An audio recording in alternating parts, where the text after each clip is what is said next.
Hey folks, it's Fernando doing another video here for the More Survivalists. In this case, replying to an email that I got from one of you guys that says, "Hello Fernando, my county in California is starting to issue concealed carry permits. However, magazines with more than 10 rounds are illegal.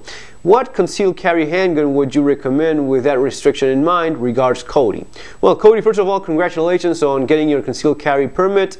I cannot emphasize that enough. Wherever it is that you are, if you can get your concealed carry permit, if you can legally carry a gun, by all means do so. Do whatever it is that you have to do so as to get it, so as to get the permit, whatever paperwork is required. Just do it, get it done, and do get your carry permit. Having a firearm with you, it's important in many ways. It's important regarding your own personal self-defense, which is a basic human right that we all have, but unfortunately is not recognized in many countries. It's about not only being able to defend yourself, it's about exercising a right that is very precious and rare to a great extent. So whenever you can exercise those rights, always do so. Especially something as basic, as essential as being capable to defend yourself from someone that is unlawfully attacking you and it's intending to do bodily harm to you or your loved ones. Folks will say, yeah, you will go your entire life without ever using a gun. And chances are that may be it. Chances are there's a good chance you'll spend your entire life carrying your gun maybe every day and never having to actually use it. Hopefully that would be most of the cases. No one wants to be involved in a gunfight. No one is looking forward to that. But if it ever comes to it, you will have it. Now, keep in mind that all these statistics are never including the many cases in which guns save people from bodily harm, from getting seriously injured, killed, or suffering horrible situations simply by being there, simply by you having your gun, you draw it, you control the violent encounter before it gets beyond to the next level. And simply because you do have a gun, people become all of a sudden very much more reasonable and go looking for an easier victim, an easier target.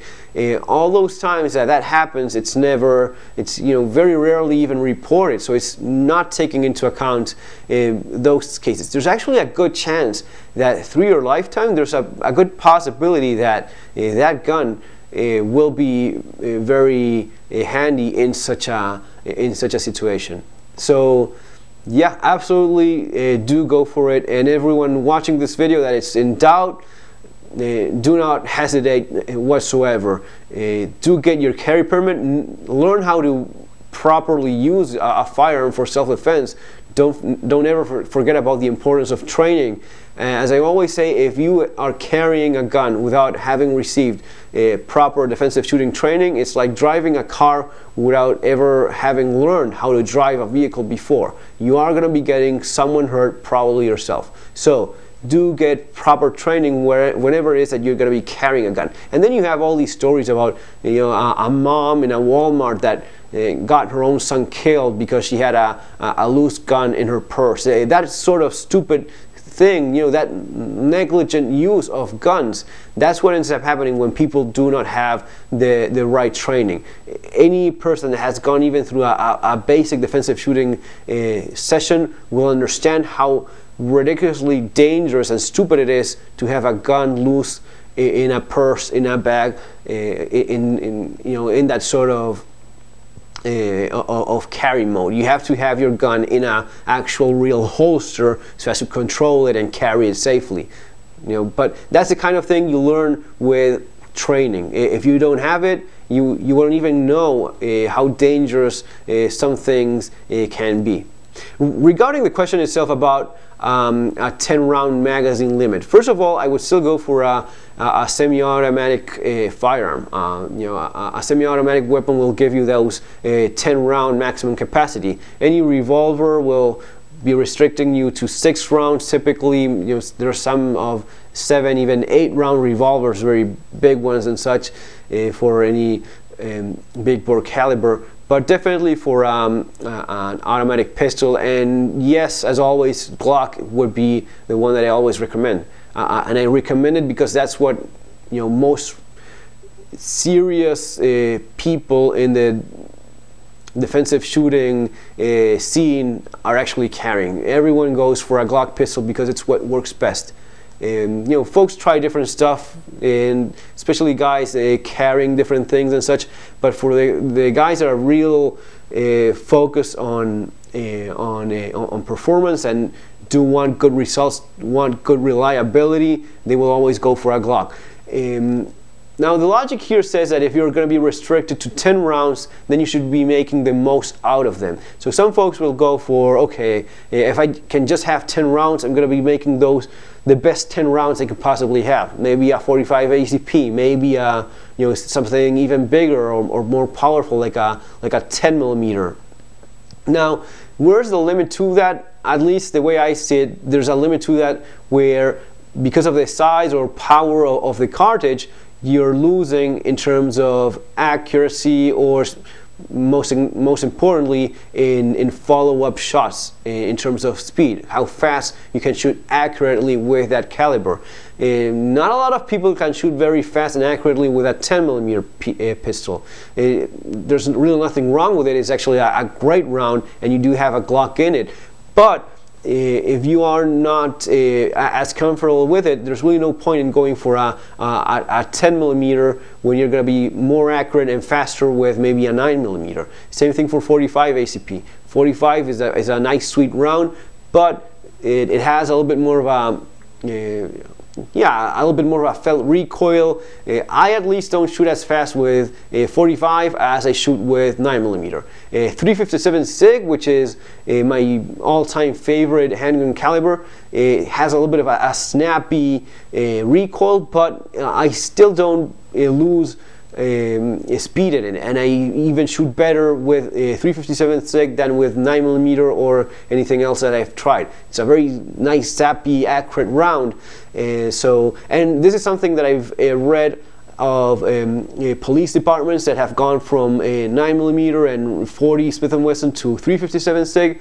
They've all noticed, the different police departments that have made the move noticed better results when scoring how police officers were shooting. Yes, it's a round that I do like. Is there anything wrong with 9 millimeter or 40 Smith & Wesson for that matter? Absolutely not. My advice would be to go for a Glock pistol, and here it's going to be depending on how much practice you already have, how much you are expecting to shoot, how many guns can you actually buy. If you're going to be only having one gun, make sure it's a gun that you can take to classes. Make sure it's a gun that is affordable enough for you to practice enough with it so as to get good. There's nothing wrong with a Glock in 9 millimeter restricted to 10 rounds. Sure, a Glock 15, a Glock with a 17 round capacity or 15 round capacity would of course be better. But if that's what you're going to be restricted to, there's absolutely nothing wrong with that, especially when you can have a spare magazine ready to reload, which is going to be pretty fast. But 10 rounds really not that bad. For our first only gun, Glock 17 may be a little bit too big if you want something smaller. A Glock 19.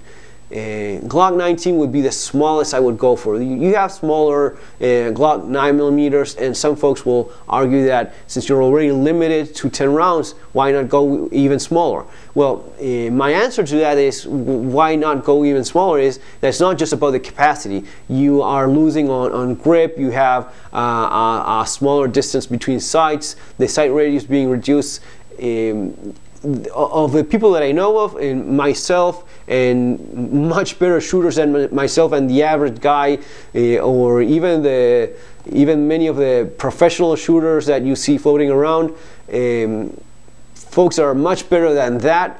They all shoot better with a larger gun, with Glock 17, with a Glock 19. That's, Glock 19 is usually, of the people that I consider worth listening to the advice that they have, to the people that I try to learn something from, no one goes for anything smaller than a Glock 19 in terms of a gun that they're actually carrying on a daily basis.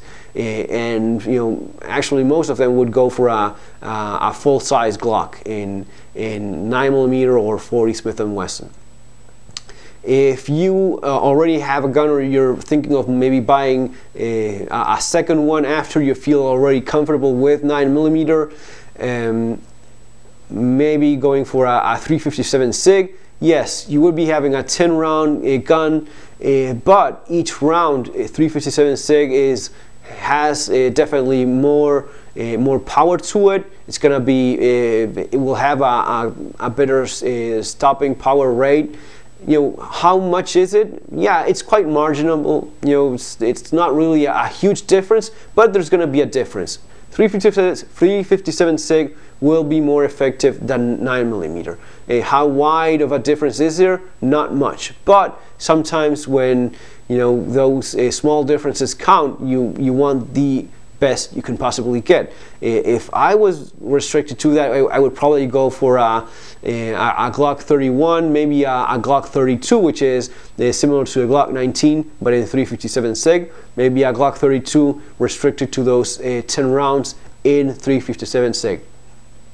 If not, there's absolutely nothing wrong with 9mm. Do make sure you get quality premium ammunition. Gold Dot is always good, but there's other brands out there. Make sure it's a good round with a good reputation in terms of stopping power. Usually used by some police department. There's maybe a good chance that it's not that bad, but Carbon or Gold Dot, usually those are the brands that are getting the best results. Folks, that's gonna be it for now. Take care, have a great day. Remember to subscribe and share. See you in our next video.